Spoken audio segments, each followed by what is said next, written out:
how to do a property title search. And I'm also going to share with you some things that you want to keep in mind when you're doing a property title search as well. Hey, what's up, everybody? It's Jamel Gibbs. Welcome to another video. Listen, in today's video, I want to share with you a step-by-step approach on how to conduct a title search on a piece of real estate. Not only does this work with creative real estate investing, it works with auctions, it works with wholesaling, or any other type of real property that you're dealing with in the real estate investing business. You want to make sure that you're always conducting a title search to make sure that the property that you're interested in is free of any liens or encumbrances on the property. So first and foremost, what is a property title? Well, in layman's terms, a property title is a bundle of rights in a piece of property. When you're purchasing real estate, before you take title to a property, what you want to do is what's called a title search. So what exactly is a title search? Well, in its simplest form, a title search is the process of retrieving the history of a piece of real estate. This process allows you to establish title history.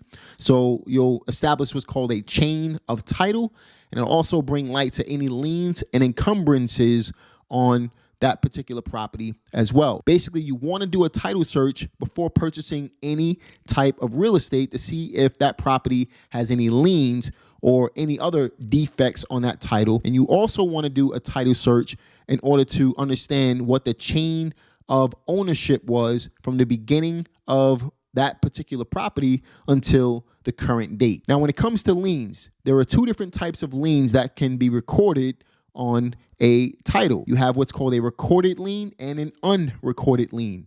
Now, an example of a recorded lien can be a mortgage. An example of an unrecorded lien can be, let's say, a mechanic's lien, where you had a contract to do some work on a property, but they weren't paid for that particular job, so they decided to slap a lien on the property, a mechanic's lien on that property to cloud the title. Now, if you want to get started on researching a property's title history, there are three different ways that you can go about doing it. The first way is by doing it online. You can go to your county's website and simply pull the information that you need right online. The next way is to go down to the courthouse yourself. You can simply go down to the courthouse, the recorder of deeds office, or you can go to the tax assessor's office to find the information that you need in order to be able to conduct a proper title search. The third way is the way that I personally recommend, and that's by using a professional title company or attorney to do this for you. Now, if you want to do it yourself using one of the first two methods, I would say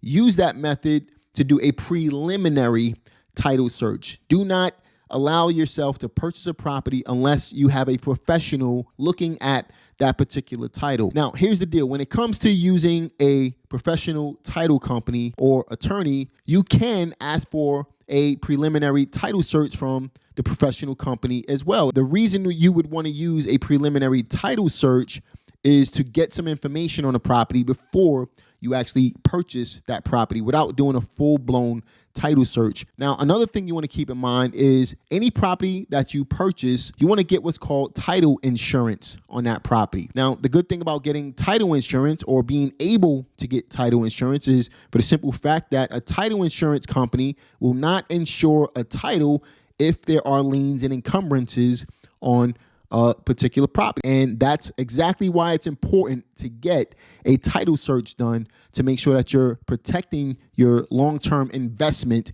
in that particular property. Now, of course, you can purchase a property that has defects on it, but when you go to sell that property, just understand that you're going to have to clear those defects before someone can be insured title-wise on that particular property. So those are really the three ways to do a title search on a property. Now, when you're conducting a title search, there's a couple of things that you want to keep in mind. The first thing is to establish a clear line of ownership on that particular property. So what you want to do is to get a chain of title. So you want to know who owned that property from the time the property was built until the current date. And you want to make sure that all of those owners match up on the document. So that's called a clear line of title on the property. The next thing you need to understand is if there are any mortgages on the property. After you find out if there's any mortgage information on the property, you want to find out if there are any back taxes or any liens on the property. Finally, you want to make sure that you locate any old property surveys and make sure that they conform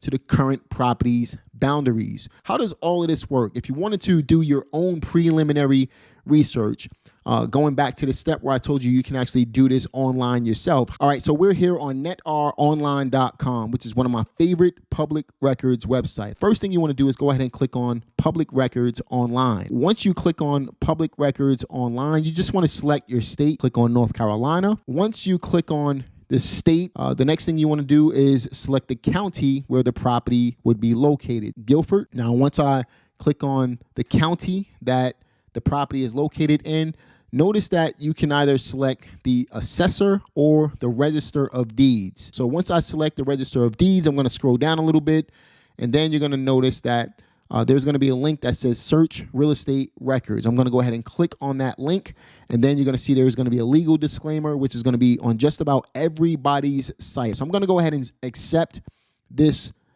disclaimer, and then once I accept the disclaimer, what I'm going to do is go ahead and search for one of the properties that I've recently owned or that I currently own. So let me go ahead and just type in 4007 Peterson. So I'm going to go ahead and click on search. So what I'm going to do is go ahead and display the details on this particular property. And you're going to be able to see that we purchased this house from the original owner who owned this property for a very long time. Now, this is a property that we sold a couple of years ago, but we purchased it back in 2017 from Nancy Dyson. And then we ended up selling this property to Jose Flores in 2019. So again, the purchase date was 2017. We sold it 2 years later. And this is how you can verify the chain of title. Now, another thing you want to keep in mind is if there were any liens or any defects on the title, that would actually pop up right here as well. But this particular property didn't have any. All right, so there you have it. You now have a clearer understanding of how to do a preliminary title search yourself. I hope you found this video helpful. Be sure to like this video, subscribe to this channel, click the notification bell, share this video with all your friends, and leave a comment. Let me know what you thought about this video, and I'll see you guys on the next one. Peace.